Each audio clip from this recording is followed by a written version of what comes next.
the US Treasury to borrow 776 billion in the last 3 months of this year, right? Mhm. That announcement comes 10 days after the government said that the fiscal 2023 budget deficit would be around 1.7 trillion.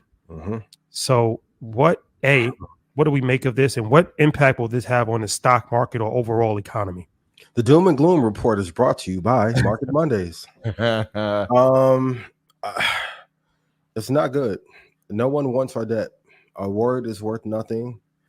Our geopolitical approach is intolerable. I was with shout out to my guy 100, and we were having a conversation about the elite, and we've had these conversations before. Like those, let's say, take a Mark Cuban, was probably easier to book to get on this show and EYL than someone with the 90th of his net worth, right? I think for too long we've been the bully in the world, and as a result, when the tables turn, the bond market is still in shambles. Stock market, while it went up a lot last week, there's still a lot of risk out there, and also there is no asymmetric risk to reward ratio to the upside, where it's even feasible to buy stocks ranked 20th through 100. Small cap market is destroyed. Overall, this won't be good. I know they're doing what they have to do, but once we are seeing these deficits of 1.7 trillion, the housing market approaching 18, it's not good. And part of all of this in combination is the reason why we only have 7 or 8 stocks that are doing incredibly well. But it's not good for. And I wish I had a more optimistic take or assessment to give you. But the glory days of America are done. The two things that we have going for us is that military industrial complex that his uncle fought against that cost him his life, and our stock market, which is a financial weapon.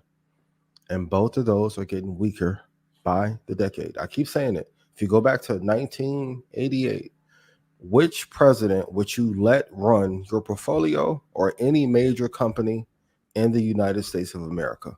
I can name maybe 2 or 3 since 88. Who's the 2 or 3? Bill and Barack. Bill Clinton. Okay. Bill and Barack. Reagan did great for the stock market.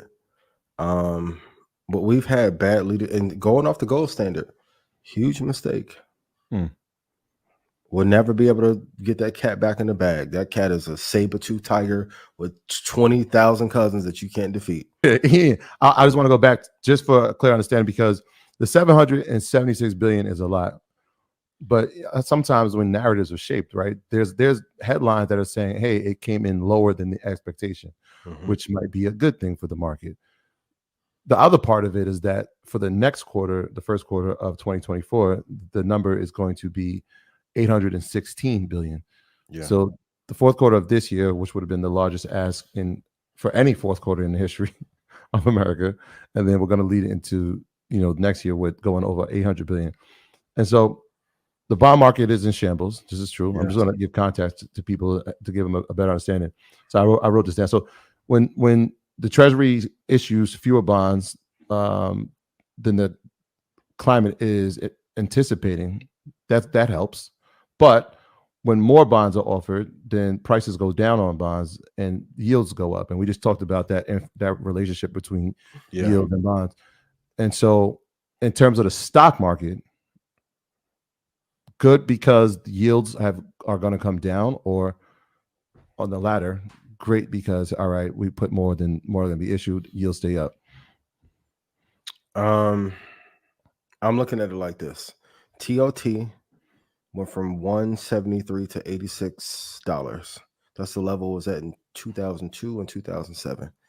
Russell 2000 mid cap. This is like Jeremy Lin. Shout out to Jeremy Lin, scoring 62 points a game.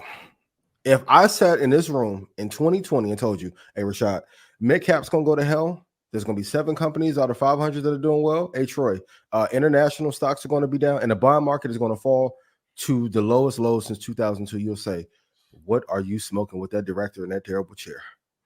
And here we are. I keep saying this. The stock market got so bad because the debt is so high that BlackRock and Vanguard had to go say, I'm going to be a landlord. No one finds that shocking. Like if I all of a sudden start doing shot the Queen's flip, if I start setting myself on fire on River Road, something in the trading didn't go right. That's a fact. Something is wrong. And no one wants to say we have destroyed the economy and the country and we're hanging on by a thread and by stilts. So bad. Even I was talking to Juan once again. Hey, Spotify adjusted how many plays you have to get to even get a payout now. So at some point, that'll go to podcasting, that'll go to YouTubing, that'll go to now. But if I'm changing the metric in which I choose to pay, I'm not gonna say it's a Ponzi, but it's Ponzi-ish. So you're getting 0.00000.33 per stream, and if you only get 15% or 20%, and the label gets 80%, you get a 1.5 advance. You got to have 700 million streams, and ain't that many people listening to artists in that genre. Ponzi. We have destroyed this country. I wish, once again, I wish I had more optimistic advice, but for journalistic integrity, we have this, not we like as in us and our community, but the country has been destroyed. We can't find good political leadership. There's only maybe 10 stocks that I can find that I would put my life on, and they want to act like everything is okay. But one thing about this, the political leadership is important because I feel like old white men, it's not going to work. It's not going to happen. To be honest with you, if you look at it, right, outside of Obama and it's Congress and it's Senate and it's the presidents and majority, and even if they just don't understand what's happening on the ground, and if you don't have some diversity pretty soon, this whole political structure is in danger. It's gonna be a revolution. Because it's such a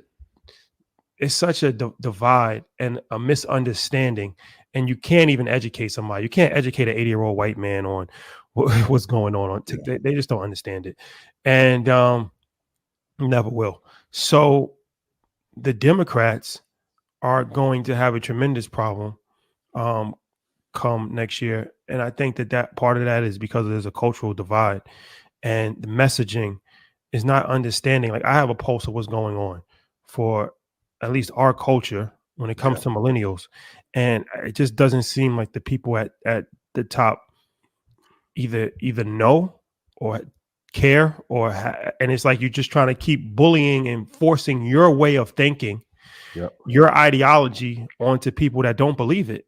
They don't believe it. They're not getting information from the sources that you traditionally have relied on and you have traditionally have told us that we should get our sources from. That is not, those credible news sources are not credible anymore. And that's obvious. Day in day, we're getting more and more, propaganda, and we're seeing the propaganda in its firsthand. And just keep repeating the same things over and over again. And it just feels like there's like a tremendous disconnect and lack of understanding from people at the top of what's going on. And they don't seem to actually be receptive to new ideas. They don't seem to be receptive to what's actually happening on the ground.